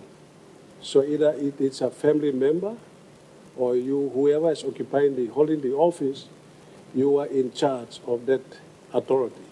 So either way that comes out of your mouth, a tongue, the way that you say, has an implication. So let me give some background. In 2000, why I say this because in 2015, we brought a 400-year-old Bible, King James Version, sits right in front of us. And never forget that. That was a symbol of unity and Christian principle by behind him in the house. On Man Mary celebrate. Recently, in 2 months ago or 3 months ago, this house, this very house, this government brought a Christian bill, which we have passed, and that is on record. And the way of a practice that we do here must be by principle of Christian. So what I'm trying to, the point I'm trying to bring here is that before we journey the next 50 years, we got to correct this one very little mistake that the highest office of this country has done. And because if you catch anything, the divine intervention is through you, the Prime Minister. So over the heavy, you work lo karimia, you work lo painim hard lo rolim country. The case is there. You have spoken. You have said it. So what we are saying is you need to publicly withdraw that. And that's what I'm trying to bring here. The Christians out will believe with me. And that's what they say. Whichever way and form you have cast it, you need to publicly apologize and say sorry through. 46 days before you meet entire next 50 years, we need to say that. Deputy Opposition Leader, we have a point of order. Minister for Health, what's your point of order? Mr. Speaker, I was with the Prime Minister on that particular day when he made that comment. And let those who practice corruptions in our country be cursed. So, Deputy Leader of the Opposition, you ask the Prime Minister to withdraw himself talk. so that we can continue to corrupt or allow corruption to be part of our system in our country. How we asking them to talk or revision talk here? Taran talk staples them, so that we must be fearful to do what is right in our country. Thank you, Mr. Speaker. Thank you, Minister for Health. Your point of order is in order. Deputy Opposition Leader, resume your debate. Thank you. Before me continue debate, Lumil or corrective minister, one the Prime Minister, I'll just repeat what he said, but I will put on record and play the exact voice and the video that the Prime Minister said it in his mouth. Occupying every public office I pray for cares to anyone occupying every public office from the highest in Prime Minister's office. Deputy Opposition Leader, resume your seat. There's a point of order. Minister for Petroleum, what's your point of order? Assistant Speaker, this is a total joke. How can you bring recordings here and play it on an honourable house like this? We never gave him leave to do that. There's no leave given to him to come and play this recording in this house. Shame on him. He should ask the members of Parliament whether he get leave to allow him to play a recording like that. No, but we have to pass a motion. He should take that back. We should censure him. Thank you, Speaker. Clerk. Resume your seat, Minister for Attorney General.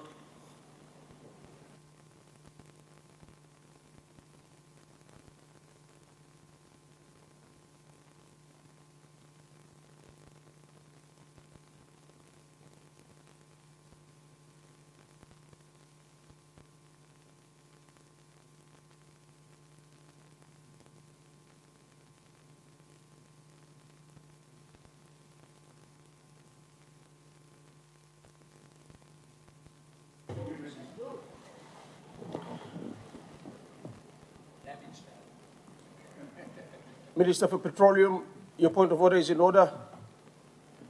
Deputy Opposition Leader, I would ask you to withdraw this from your debate and from the answered, and you may resume your debate.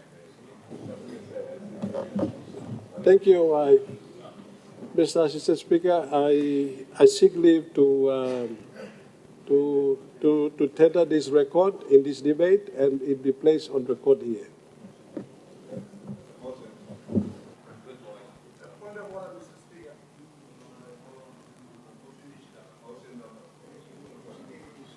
Is leave granted?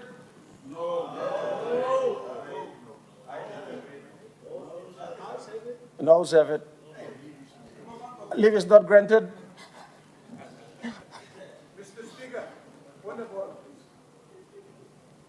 Minister for Justice and Attorney General, what's your point of order? Mr. Speaker, he should ask the Labour Parliament before play the tape. What he did is contempt to this Parliament. Therefore, Mr. Speaker, I move that he be referred to the Privileges Committee.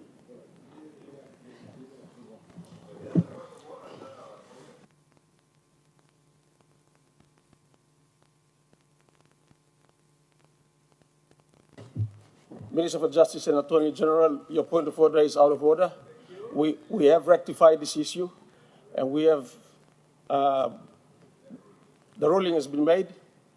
The ruling is, the motion is not granted. The leave is not granted. Deputy Opposition Leader, you may conclude your debate. Thank you, Mr. Assistant Speaker. The truth, when there is a truth, it's very helpful. Bible stop place clear. You may not come Giaman Kusai Lohia. You must talk straight. Plenty of you may come Giaman Lohia. Me must talk to you, blah. Bible is not there. 400-year-old Bible you may carry come. You may say, come book in nothing. I am trying to tell all of us, let's do that horrible thing. Practice by way of principle, Christian principles, believe me. Preambles, block country, believe me. Christian principles of stuff. Every time you Mr. Kam Giaman Kusai, Mr. Speaker, I think you will agree with in this.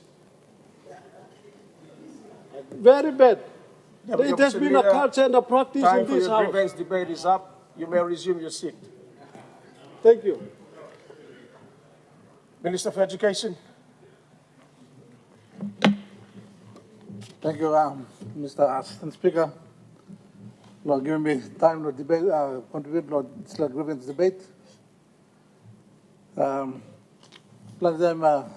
Just recently, you may are in Deputy Overseer to go you may talk through. So, me like talk through the Parliament, the people of public education, the investments of the government making education inside of the country. Since independence, you may work law following one the system where I'm producing 2/3 school dropouts inside of the country. We like to thank you, Marabiroso government law, big interventions law setting correcting the road, then you may be in trouble one. Minister for Education, we have a point of order. Member for Suave, what's your point of order? Thank you, Assistant Speaker. My point of order is in line with parliamentary convention. The minister can bring in a ministerial statement in due course. A lot of us lowly backbenchers and members have grievances, and he's taking up our time. Thank you.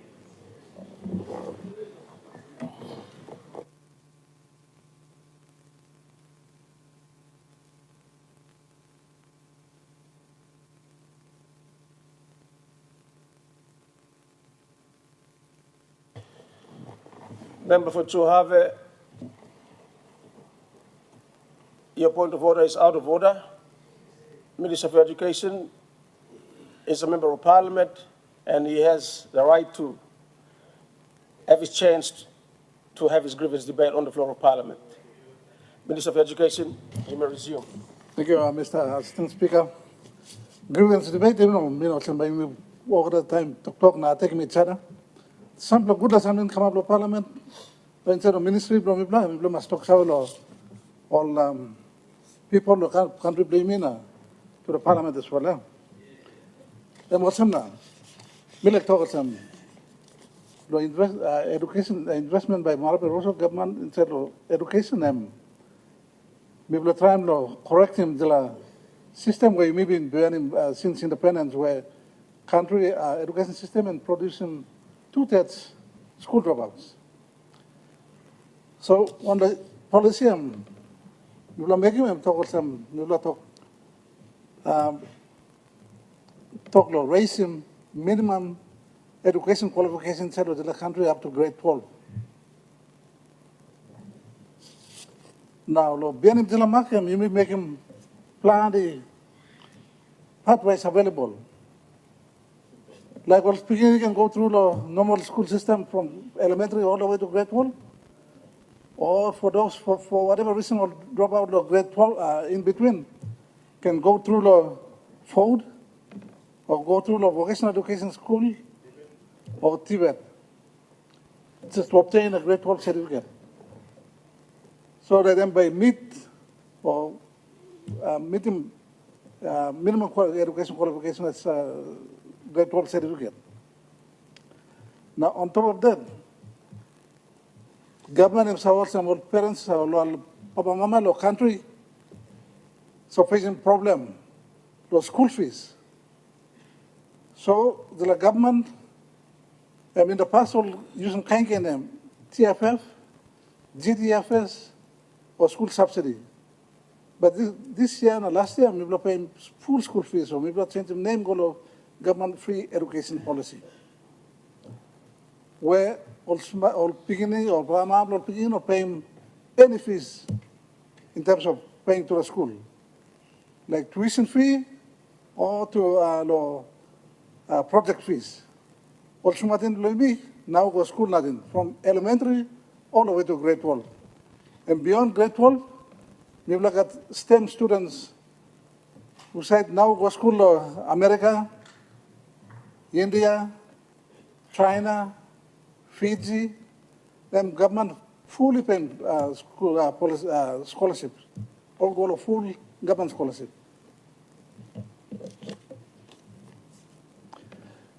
Now coming back to the disbursement of school fees, Honorable Deputy Assistant Speaker, now to honorable leaders, this disbursement of school fee funds are made to the school accounts. So if you may not start looking money, school fee funds come to attention premium, the funds are remitted directly to the school accounts. For some reason, or some of the school accounts will get problem on the banks. So for those schools, funds will not go ECC, or until all fix them up all account loan.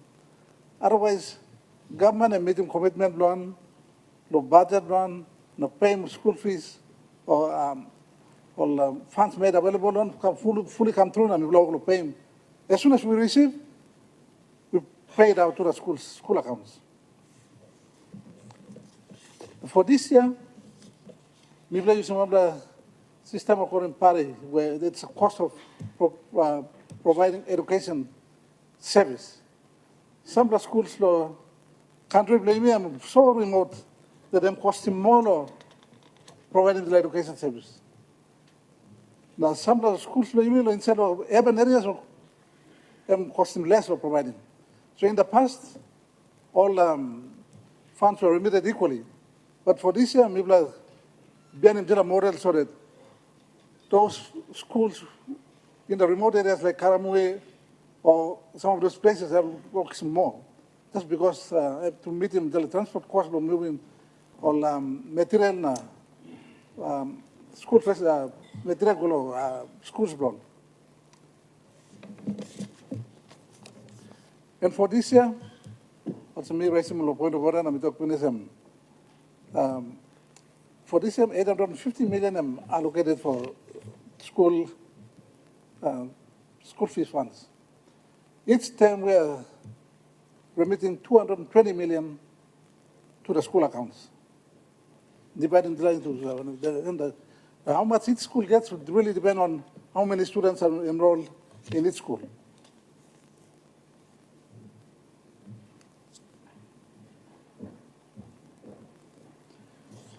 Now, so part of the policy law, make him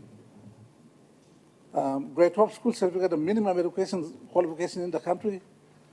Now we may go back to 166 policy, where we keep the students in the classroom for the full 13 years. And we've done away with the selection or school dropout system in grade 6. This year, starting in some of the selected provinces, grade 8 school leavers, we want to have grade 8 school dropouts. And starting 2027, we want to have grade 10 dropouts. This is so that it falls in line with the idea to make education qualification in the country up to a minimum of grade 12 school certificate.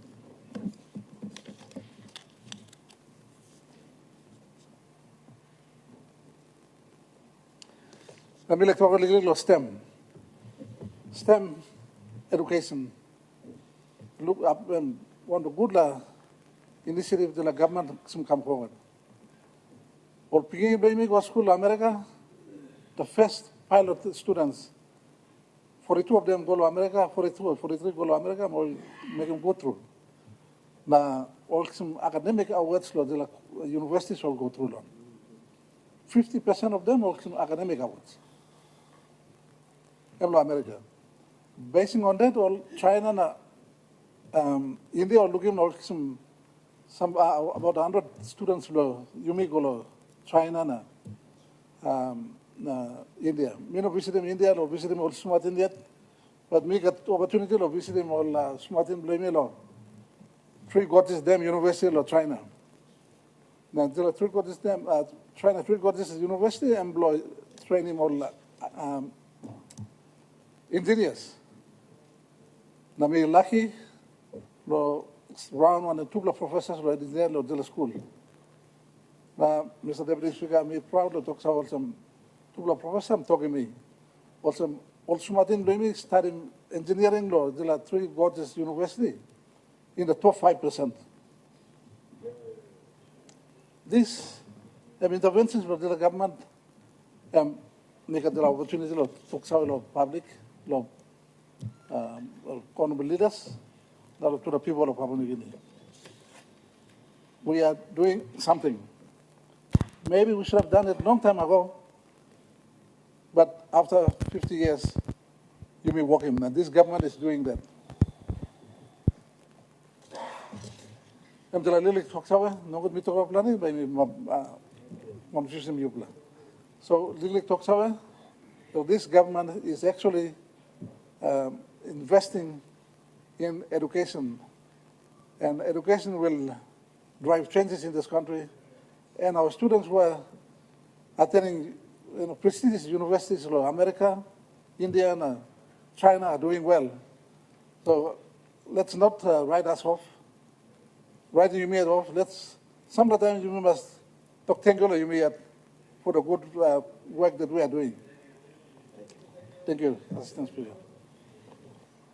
Honourable Member for Aba. Thank you, Assistant Speaker. My grievance will be a very short one because it's going to be on a very specific subject. And I want the good Minister for Health to take note. It is on the subject of diabetes in Papua New Guinea. According to the International Diabetes Federation figures, the incidence of diabetes increased by 85% from 2011 to 2024. 85% increase is an unbelievable expansion of diabetes. They estimate that approximately over 800,000 citizens in our country are living with diabetes. Therefore, I want to debate, and I will request the Honourable Minister for Health to take immediate action, and that is that with other communicable diseases like high blood pressure, heart attack, cancer, etc., diabetes is now becoming what we call, in the technical language, a public health issue in the country. Diabetes is now a public health issue, and therefore it must be treated equivalent to those issues that are classified as public health issue. For example, and this is where I request a decision to be made, TB is a public health issue. Because it's been declared a public health issue, the medication for TB is free. So anybody with diabetes will have 6 months of supply in order to be cured from TB for free, because it is spreading everywhere. Unlike TB, which is an infectious disease which can spread in the same household or in Parliament, one of us have TB, I will give a member for Lota who is sitting with me TB because that's how it spreads. And therefore, it fits the definition of why cannot the government look at this as a public health issue and declare it as a public health issue and address this issue of medication for these over 800,000 citizens living in here. Now, my debate is, the truth is, diabetes medication, whether it's tablets or injections called insulin, are very, very expensive. And if the good minister and the department go and do another survey of areas where incidence and prevalence of diabetes is very, very high. Example, East New Britain, the incidence of diabetes is very high. Manus, very high. Central, very high. Bougainville, very high. New Ireland, very high. So if the department undertakes a survey of the causes of hospitalization of these patients and the frequency of death to these patients, the cost to the country is enormous, Mr. Assistant Speaker. And therefore, those adults who suffer from diabetes and who are not taking their medication because they cannot afford it for 1 week, and they have a sore on the leg which cannot be treated, they lose job. And so the impact of not contributing to the workforce and building the country are also very, very significant. And so in this debate, on behalf of all the diabetics that are suffering quietly and that cannot afford diabetes throughout the country, through you, Assistant Speaker, our good Prime Minister, could Cabinet make an intervention in this important debate that I'm bringing to the floor? I personally undertook a study while I was still a clinician in my father's village called Wanigala, and they live at Koki, for those of you who know. We did a study with Melbourne University Professor Martin, who is a diabetologist in Wanigala village, and tested the population for what we call glucose tolerance. When you drink a bottle of Coke, how high your sugar goes after 1 or 2 hours or half an hour. We did that study. And this particular group where I belong to, they have the highest prevalence of intolerance to glucose in the world. And so we, some of the provinces that I have mentioned, we have very high, what we call genetic predisposition. And therefore, the diabetes is very, very common here. The International Diabetes Federation also is advocating that the incidence and prevalence of diabetes is much higher in the rural areas than the urban areas. And you can imagine the lack of health access to many of our diabetics in the villages. And it is said, and I got my colleague medicos here on the floor of Parliament, it is said that if a diabetic does not take treatment, then he or she can succumb within 18 months with no treatment. And so, Assistant Speaker, through you, in this grievance debate on behalf of the many diabetics, close to 1 million diabetics estimated in our country, can we, our government, before we celebrate our 50th anniversary, I think this is one decision that will benefit over 1 million people and those to come. Because I started a diabetic clinic in Koki when I was health secretary, so they could have access. But many of them, that is closed, and I know that the member, Mosby South, has been working on it and refurbished it. But many, if you go and do an assessment of the diabetic population, there is death every week occurring because they cannot afford metformin and other tablets and insulin injection, and so they are dying quietly in numbers. Assistant Speaker, I hope the Prime Minister has had the debate.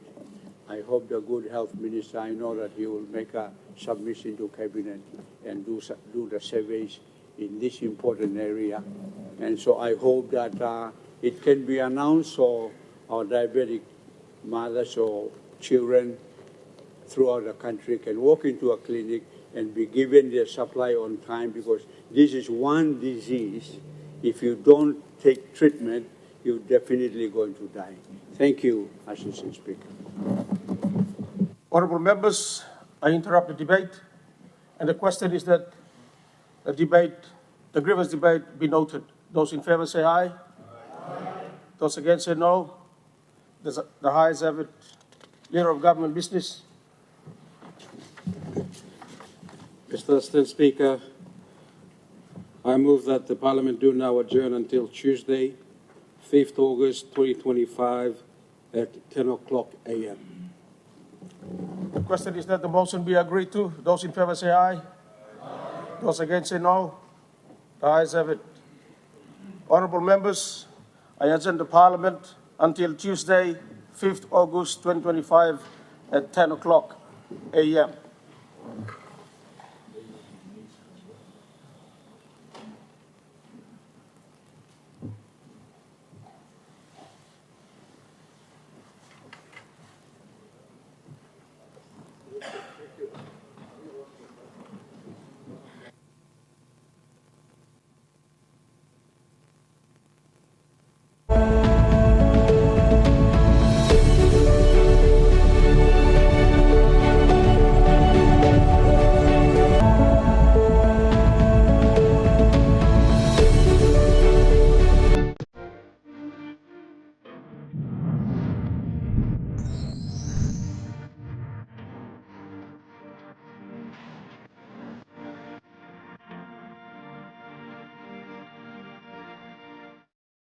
This news program is proudly brought to you by Smart Start Breakfast Biscuits and Now Biscuits.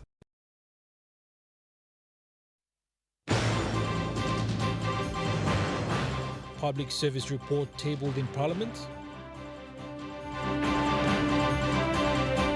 Kumul Petroleum announces scholarship. And NAC to commence evictions.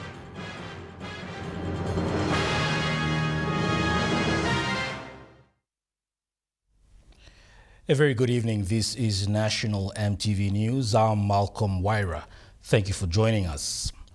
Police officers were attacked in Bunu village along the North Coast Road in Sumkar district while trying to clear roadblocks set up by the villagers.